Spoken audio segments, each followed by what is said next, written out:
Hey team, I should be posting more, I know.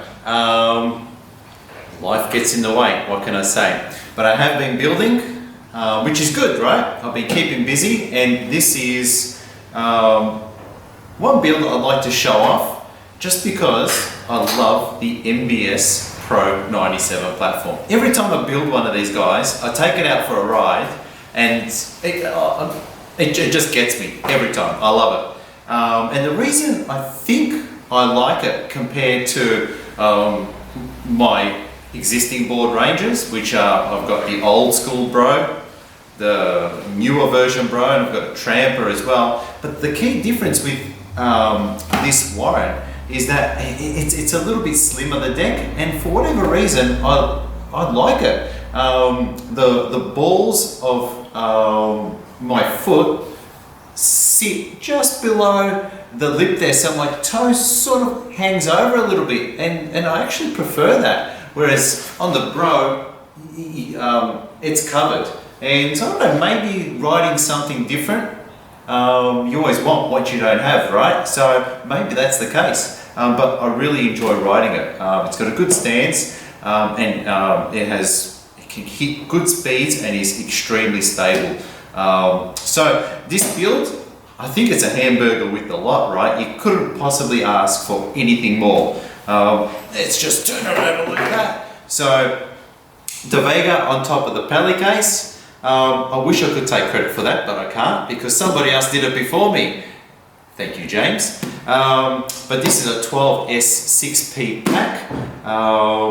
About the 50 kilometre range mark. I think you can probably get more depending on your riding style, and also depending on what your cut-offs are, right, for your battery that are programmed onto the ESC. Speaking of ESC, Maker X DV6, possibly one of the most stable and reliable ESCs on the market. I've been running one for over 2 years, and I've intentionally overheated it to see if it would break, and it doesn't. It just keeps on going. So I only use what has been proven and what I've seen work consistently. On the back end, we've got these full send 63, 85, 205 kV motors, and they are super torquey. I think I might add a clip to the end of this to show some uphill runs on these motors. It just keeps pulling. Nothing can stop it. And I'm a huge fan of 63, 74 size cans. I think they're enough for what I use them for, but whenever I ride these things, I'm like, wow, it's like I really want these. They are a bit heavier, so it is a trade-off, right? Motor mounts, the B&N motor mounts, and there's I'll put a YouTube link of a walkthrough of these motors and the motor mounts being assembled as well. They're rock solid. So it's done 40 kilometers of testing, and nothing's moved. Everything is solid. Belts are nice and firm. Box is good. No rattles, no shakes, which is cool, right? For me, when I build something, what I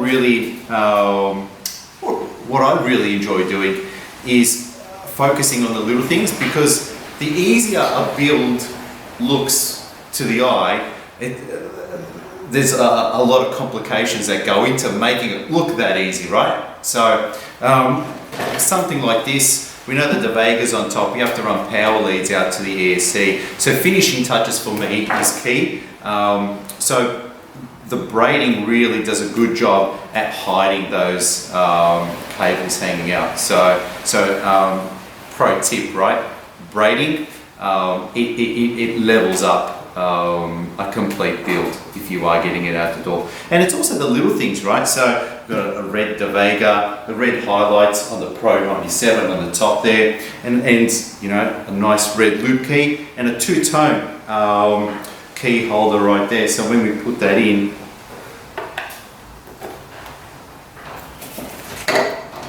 we get boards turning on. It just gives it a nice, clean, elegant finish, right? And I think based on the content that I've been making and posting, my goal is to not call them a DIY build, but standardize a lot of the methods that I go about building one of these. So that way it's a simple, repeatable process that anybody can take advantage of.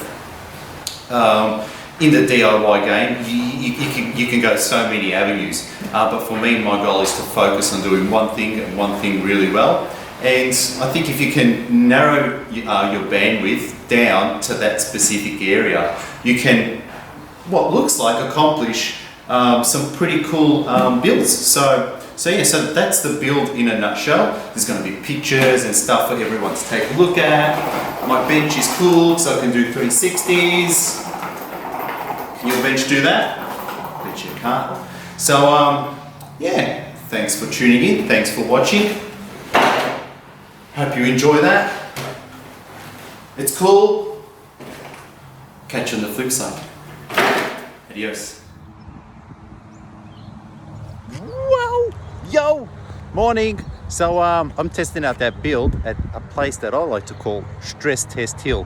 Why is it called Stress Test Hill? Well, I think the name's pretty freaking self-explanatory. Check it out. Huge sweeping inclines. Look at this descent all the way down to that valley over there.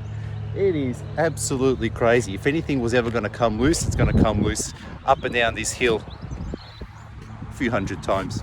Just kidding. Anyhow, catch ya. Okie dokes. So here's the build.